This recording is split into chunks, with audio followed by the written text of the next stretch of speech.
Wow, a lot happened in the last two episodes of The Alienist, and in order to be able to cover everything that happened and not forget anything, I'm going to try to treat these as two separate reviews, but I'm going to do them in one video, so this might be a little bit longer than I would usually do. I wish that TNT had released this on a weekly basis, because I think that would have made it easier for me to review, but oh well. If you're new to the channel, please consider subscribing. I'm going to be doing upcoming reviews of Lovecraft Country, We Hunt Together, and other shows. So if you're interested in seeing those reviews as they come out on a weekly basis, please consider subscribing. And if you give me a like, I'd really appreciate it. So getting right into The Alienist, Angel of Darkness, with spoilers. So right off the bat, in episode 5, Belly of the Beast, we got some very, very creepy scenes with Libby, played by newcomer Rosie McEwen. She has literally no screen credits before this, which I find astounding, but she has quite a bit of presence, I feel, so it's going to be a good career for her, I think. But we have these scenes showing her psychology, showing how she is with the baby, and eventually we get a little bit more insight into who she is and what's motivating her as we get to find out that she is in a relationship with Goo Goo Knox, the leader of the Dusters, who are a gang in New York at this time, a very notorious gang. This is actually a historical figure. If you look him up, you can find him.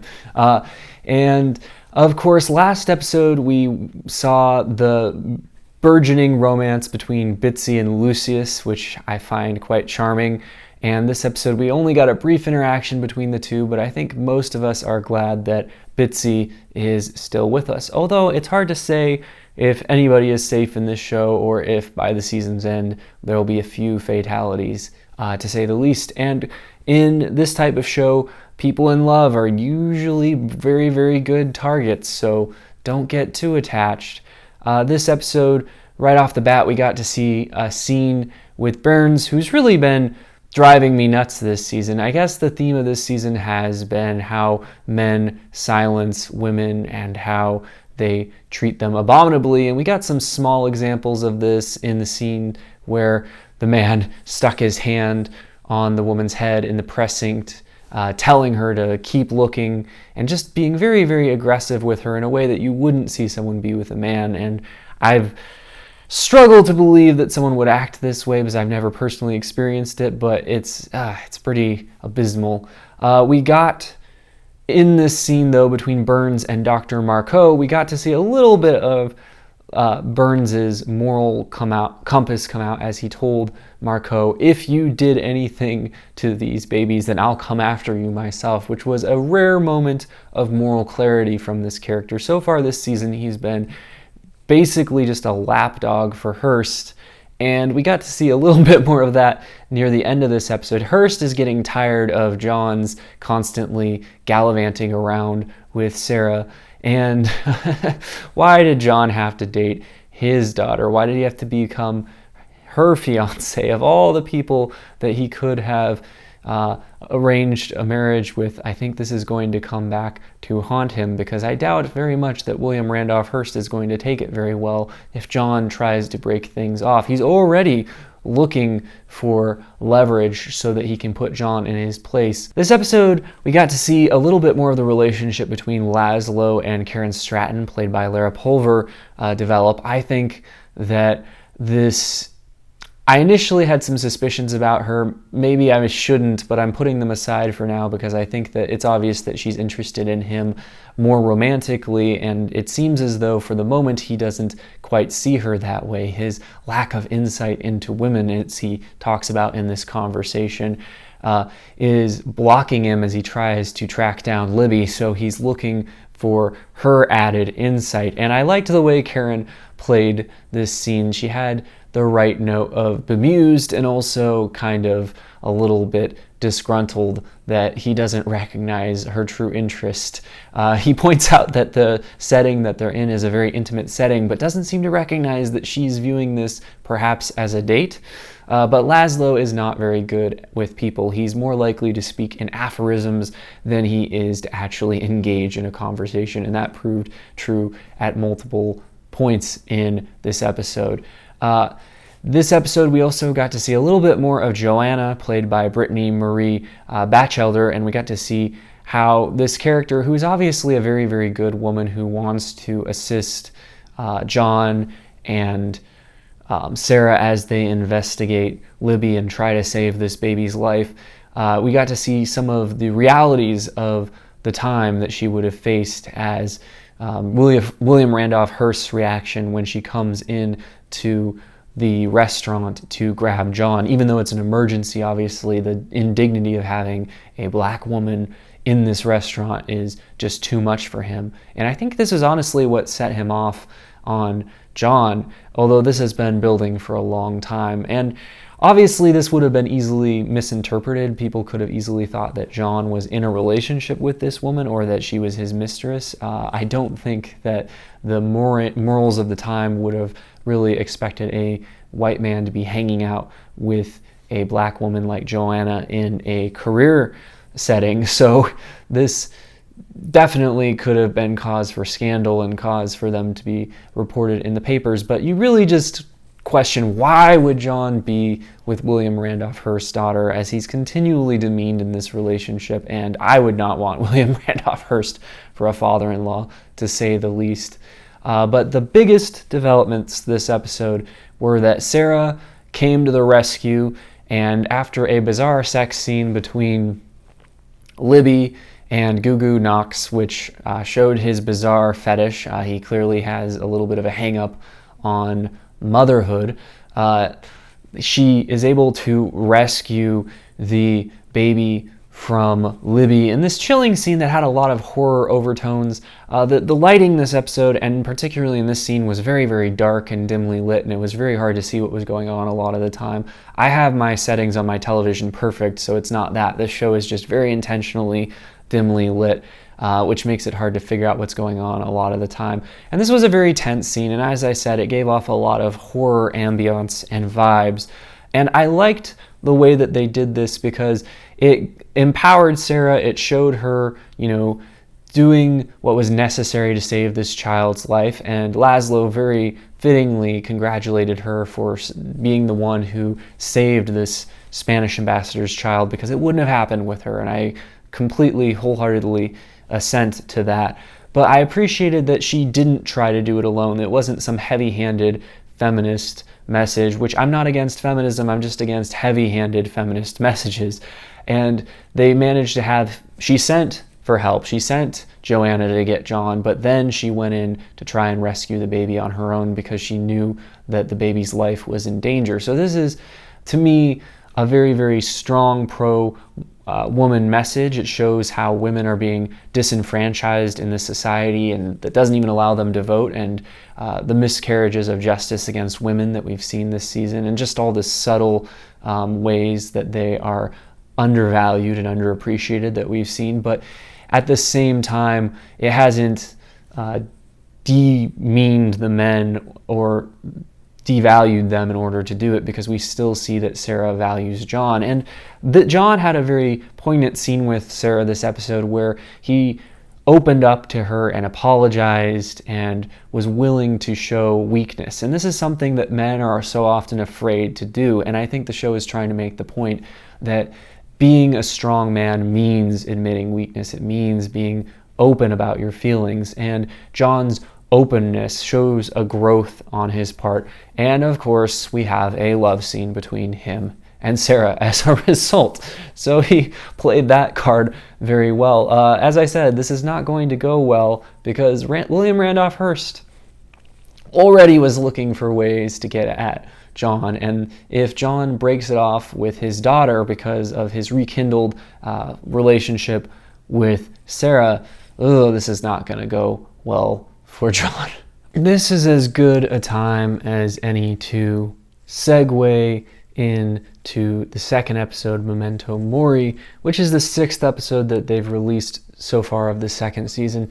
And in talking about this episode, I want to talk a little bit. I feel like a problem for this season has been that they revealed to us the identity of the killer so early. And I had this theory because of that perhaps Karen Stratton had something to do with it, that she perhaps had some history with Libby that was going to come out at some future point. And I still speculate that that could be the case. There were certainly some things that, if you were looking for them, could be seen as hints of this in Karen's conversation with Laszlo. But largely, I'm coming to the conclusion that that's probably not what's going on.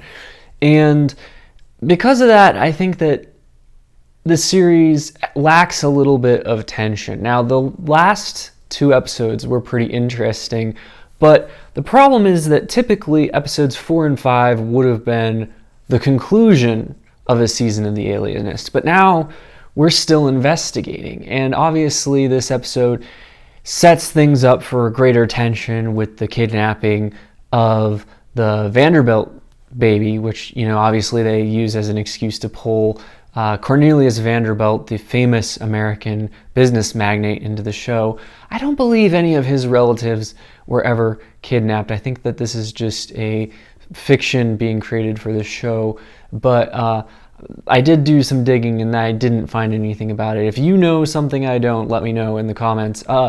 But so clearly, that's going to create some new tension as they have to try to rescue this baby before Libby enacts her murderous intentions, grows tired of it, calls it a cat, does her whole cycle of violence.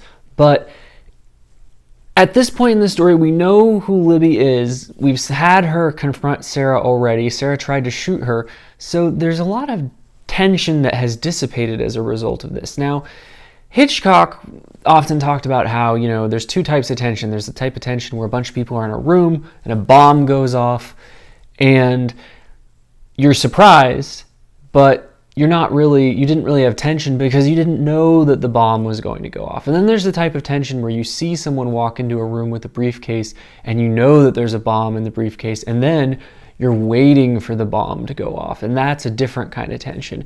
And I think that they're taking kind of that second approach here with Libby because we know everything that she's doing.